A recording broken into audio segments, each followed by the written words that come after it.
নমস্কার, দ্য ওয়ালে আপনাদের স্বাগত। আজকের বিষয় বাংলাদেশের ত্রয়োদশ জাতীয় সংসদ নির্বাচন, যেটা 12ই ফেব্রুয়ারি হওয়ার কথা। সেই নির্বাচন কি শেষ পর্যন্ত নির্ধারিত দিনে হবে, নাকি সেটা পিছিয়ে যেতে পারে? এই সম্ভাবনা বা আশঙ্কার কথা আসছে এই কারণে যে নানান মহল থেকে গুঞ্জন তো আছেই, কতগুলো সঙ্গত কারণ নিয়ে এখন এই সম্ভাবনা আরও জোরালো হয়েছে যে নির্বাচন হয়তো নির্ধারিত 12 তারিখ 12ই ফেব্রুয়ারি নাও হতে পারে। আপনারা তো ইতিমধ্যে জেনেছেন যে ভারত সরকারের কিছু সিদ্ধান্তকে কেন্দ্র করে একটা সংশয় তো তৈরি হয়েছে। সেটি হচ্ছে যে ভারত সরকার অতি সম্প্রতি বাংলাদেশে তাদের যে কূটনৈতিক আধিকারিকেরা আছেন, তাদের পরিবারের সদস্যদের দেশে ফিরিয়ে আনার বন্দোবস্ত তারা শুরু করেছে। অর্থাৎ তাদেরকে বলে দেওয়া হয়েছে যে যত দ্রুত সম্ভব তারা যেন দেশে ফিরে আসে। এখন ভারত সরকারের এইটা একটা সিদ্ধান্ত, যেটাকে মনে করা হচ্ছে যে বাংলাদেশের নির্বাচনকে যত এগিয়ে আসবে, তত বাংলাদেশে আইন শৃঙ্খলা পরিস্থিতির আরও অবনতি হতে পারে, এরকম একটা আশঙ্কা ভারত সরকার করছে বা ভারতের গোয়েন্দা সংস্থাগুলি তাদেরকে জানিয়েছে। স্বভাবতই আগে ভাগে ভারত সরকার তাদের কূটনীতিকদের সরাচ্ছে না, কিন্তু কূটনীতিকদের পরিবারবর্গকে তারা সরিয়ে আনছে, দেশে ফিরিয়ে আনছে। বাংলাদেশের সুপ্রিম কোর্টে একটি মামলা করেছেন একজন আইনজীবী। সেই মামলাটির বিষয় অত্যন্ত জোরালো। তিনি বলছেন যে এই যে দুটো ভোট গ্রহণ করা হবে, অর্থাৎ জাতীয় সংসদ নির্বাচন হবে সংসদ গঠন করার জন্য এবং পরবর্তী সরকার গঠন করার জন্যে, কিন্তু একই দিনে দ্বিতীয় আরেকটি ব্যালটে ভোট নেওয়া হবে, যেটাকে বলা হচ্ছে গণভোট। অর্থাৎ যেটা হচ্ছে যে মূলত যে জুলাই ঘোষণাপত্র, সেই জুলাই ঘোষণাপত্র বা জুলাই সনদ, তার উপরে 4টি প্রশ্ন সেখানে থাকবে, তার মধ্যে ভোটারদের টিক দিতে হবে। এই যে দুটি নির্বাচন একত্রে করার ব্যবস্থা হয়েছে, এইটাকে ওই আইনজীবী খুব জোরালোভাবে আইনিভাবে তিনি কতগুলি প্রশ্ন তুলে রিট পিটিশন করেছেন বাংলাদেশ সুপ্রিম কোর্টে, এবং সেখানে তিনি একটা জোরালো অভিযোগ করেছেন যে তিনি এই যে এই বক্তব্য নিয়ে তিনি প্রথমে বাংলাদেশের নির্বাচন কমিশনের কাছে গিয়েছিলেন। নির্বাচন কমিশন তার বক্তব্যগুলো লিখিতভাবে গ্রহণ করেছে, কিন্তু কোনো পদক্ষেপ করেনি। তিনি অভিযোগ করছেন যে এই যে গণভোট যেটা নেওয়া হবে, এই গণভোটের পক্ষে ভোট দেওয়ার জন্যে, অর্থাৎ সেখানে দুটো টিক থাকবে, হ্যাঁ এবং না।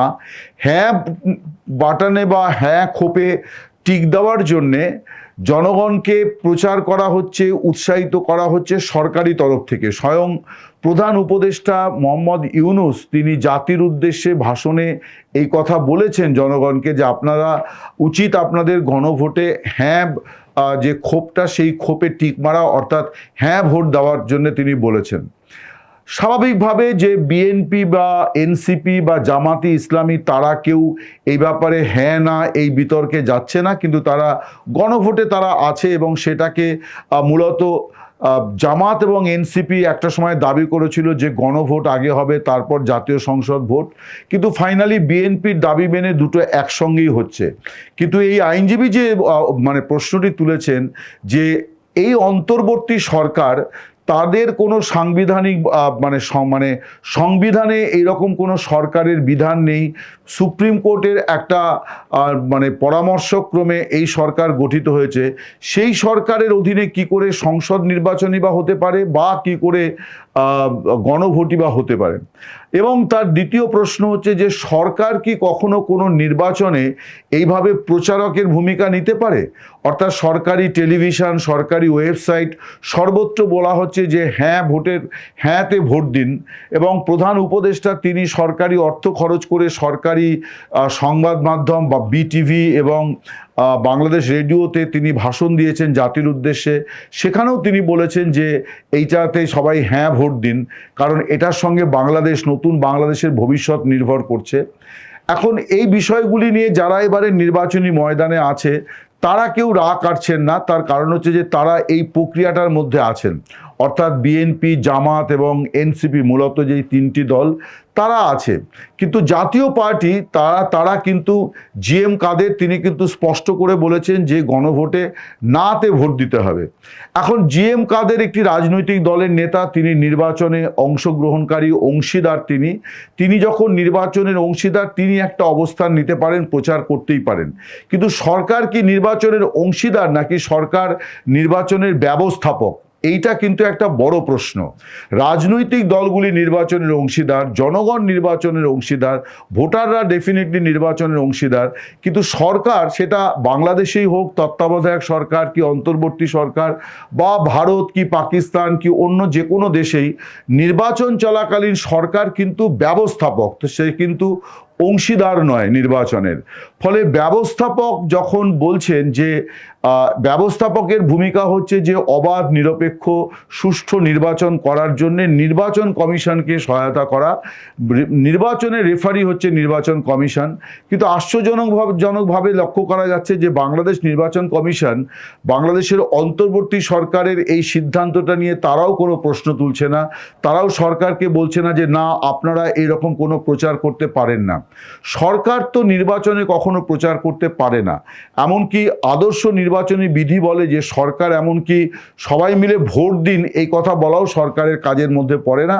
তবে হ্যাঁ, কেউ এই সদিচ্ছার কথা মানুষকে বলতে পারেন যে আপনারা গণতান্ত্রিক প্রক্রিয়ায় অংশ নিন, ভোট দিন, সকাল সকাল ভোট দিন, এ কথা সরকার বলতে পারে ভোটদানে উৎসাহ দেওয়ার জন্যে। কিন্তু কোন বাটনে, কোন প্রতীকে বা কোন খোপে ভোট দিতে হবে এইটা যখন সরকার বলে দেয়, তখন সেই নির্বাচনের বৈধতা নিয়ে কিন্তু নির্বাচন হওয়ার আগেই প্রশ্ন উঠে যায়। এই মামলাটিকে সকলেই, আইনজীবীদের আমি কয়েকজনের সঙ্গে কথা বলার সুযোগ পেয়েছি, তারা বলছেন যে মামলার এই পয়েন্টটা কিন্তু অত্যন্ত জরুরি এবং গুরুত্বপূর্ণ পয়েন্ট, এবং আদালত এটা নিয়ে কি করবে সেটা এখন দেখার। এখন এইটা তো গেল একটা আইনি বিবাদের প্রশ্ন। কিন্তু শুরুতে যেটা বলছিলাম যে ভারত সরকার মনে করছে যে আইন শৃঙ্খলা পরিস্থিতির অবনতি হতে পারে, এই পরিস্থিতিতে নির্বাচন হবে কি হবে না সেটা আগামী দিনে বোঝা যাবে, কিন্তু একটা শঙ্কা তো তৈরি হয়েছে। আর তৃতীয় বিষয় হচ্ছে যে শঙ্কাটা শুধু যে ভারত সরকারের তরফে করা হচ্ছে তা কিন্তু নয়। আপনারা যদি জামায়াতে ইসলামী এবং এনসিপির বক্তব্য দেখেন, তাহলে এই দল দুটির নেতারাও কিন্তু বলছে যে এখনও বাংলাদেশে 22 তারিখ থেকে পুরোদমে প্রচার শুরু হয়ে গেছে, তারা এখনও বলছেন যে এখনও বাংলাদেশে কিন্তু লেভেল প্লেইং ফিল্ড তৈরি হয়নি, অর্থাৎ অবাধ নির্বাচন এবং সব দলের জন্যে সমান সুযোগ, এই বিষয়টি এখনও তৈরি হয়নি। এবং আমার কাছে যা খবর এবং বিভিন্ন বাংলাদেশের মিডিয়াতেও খানিকটা আভাস এসছে যে জাতীয় নাগরিক পার্টি, যারা শেষ পর্যন্ত জামায়াতে ইসলামীর সঙ্গে বোঝাপড়া করে 30টি মাত্র আসনে লড়াই করছে, তারা কিন্তু শেষ মুহূর্তে নির্বাচন থেকে সরেও যেতে পারে, অর্থাৎ তারা ভোট বয়কটের রাস্তায় যেতে পারে, এই সম্ভাবনাও আছে। জাতীয় নাগরিক পার্টি যদি তেমনটা করে তাহলে সেটা একটা বড় ঘটনা হবে, এই জন্যে যে এই নির্বাচনটা হচ্ছে কিন্তু মূলত আজকে যারা জাতীয় নাগরিক পার্টির নেতৃত্বে আছেন তারা যখন বৈষম্য বিরোধী ছাত্র আন্দোলনের মঞ্চে সামিল হয়ে গণ অভ্যুত্থান সংগঠিত করেছিলেন, সেই গণ অভ্যুত্থানের স্পিরিটেই কিন্তু জুলাই সনদ গঠিত হয়, যে জুলাই সনদের 4টি বিষয়ের ওপরে গণভোটের আয়োজন করা হচ্ছে। কিন্তু এই সনদে কিন্তু নাহিদ ইসলাম সই করেননি, অর্থাৎ এনসিপি কিন্তু এই সনদে সই করেনি। ফলে সেটাও একটা বড় সিদ্ধান্ত যে যাদের আন্দোলনকে কেন্দ্র করে এই দলিল তৈরি হলো, তারা নিজেরা মনে করছেন যে এই দলিলটা উপযুক্ত নয়, অবৈধ, এবং এইটা ন্যায্যতা দেওয়া তারা মনে করছেন না, ফলে তারা ন্যায্যতা দেবেন না বলেই তারা স্বাক্ষর করেননি। ফলে সব মিলিয়ে কিন্তু গোটা জিনিসটা একটা জটিল আকার ধারণ করেছে, যে শেষ পর্যন্ত আদালতকে সিদ্ধান্ত নিতে হবে যে এইভাবে একটা দেশের নির্বাচন হতে পারে কি না। আইন শৃঙ্খলা পরিস্থিতির কথা আপনারা তো জানেন যে একজন র্যাব সদস্য খুন হয়ে গেলেন, রাজনৈতিক হত্যা অব্যাহত, প্রায় রোজই বলা চলে কেউ না কেউ খুন হয়ে যাচ্ছেন। ফলে সব মিলিয়ে একটা অস্থিরতা পরিস্থিতি, অস্থির পরিস্থিতি তৈরি হয়েছে, এটা তো বটেই। সে সঙ্গে এই যে আইনি বিবাদ, যে বিষয়টি আদালতের দোরগোড়ায় গেছে, এইটাতে আদালত কতটা তাদের অবস্থানকে, দৃঢ় অবস্থান থেকে আইনি যুক্তিতে এই মামলাটিকে দেখবে, সেটা নিয়ে সব মহলেই খুব কৌতূহল আছে। সরকারও এটা নিয়ে ভাবনা চিন্তা করছে, তার কারণ মামলায় মূল অভিযুক্ত, কিন্তু যাতে অভিযুক্ত করা হয়েছে সেটি কিন্তু হচ্ছে নির্বাচন কমিশন। বলা হচ্ছে যে নির্বাচন কমিশনের এই পরিস্থিতিতে যে কর্তব্য সাধন করা উচিত ছিল, তারা সেই কর্তব্য সাধন করছে না। অর্থাৎ গোলকিপার, নির্বাচন কমিশন যারা গোলকিপার, তারা হয়ে গেছে সরকারের গোলরক্ষকের ভূমিকা নিয়েছে। অর্থাৎ তারা কিছুতেই সরকারের দোষ দেখছে না, তারা মনে করছে যে এটাতে সরকারে কোনো অন্যায় করেনি। কিন্তু যে কোনো সুস্থ মানে গণতন্ত্র সচেতন মানুষ তারা কিন্তু এটা বলবেন যে কখনোই কোনো সরকারের পক্ষে নির্বাচনী প্রক্রিয়াতে অংশ নেওয়া এবং এইভাবে একটা কোনো মতবাদ বা একটা কোনো সিদ্ধান্তের পক্ষে সায় দেওয়ার জন্যে মানুষকে উৎসাহিত করা, প্রণোদিত করা, এই বিষয়টা কিন্তু অভাবনীয়। ফলে অনেকে এখন মনে করছেন যে আজকে 23 তারিখ, নির্বাচনের আরও অন্তত মানে ওদিকে 12 এবং এদিকে 7, তার মানে হচ্ছে যে প্রায় 19 দিন মতন বাকি আছে। ফলে দেখতে হবে। কিন্তু অনেকের মধ্যে, আমি যা কথা বলে বুঝলাম, অনেকের মধ্যে এই শঙ্কাটা তৈরি হয়েছে যে শেষ পর্যন্ত 12ই ফেব্রুয়ারি নির্ধারিত দিনে নির্বাচনটা হবে কিনা। এখন দেখা যাক যে এই শঙ্কাগুলোকে কাটিয়ে বাংলাদেশ সত্যি একটা নির্বাচন সম্পন্ন করতে পারে কিনা।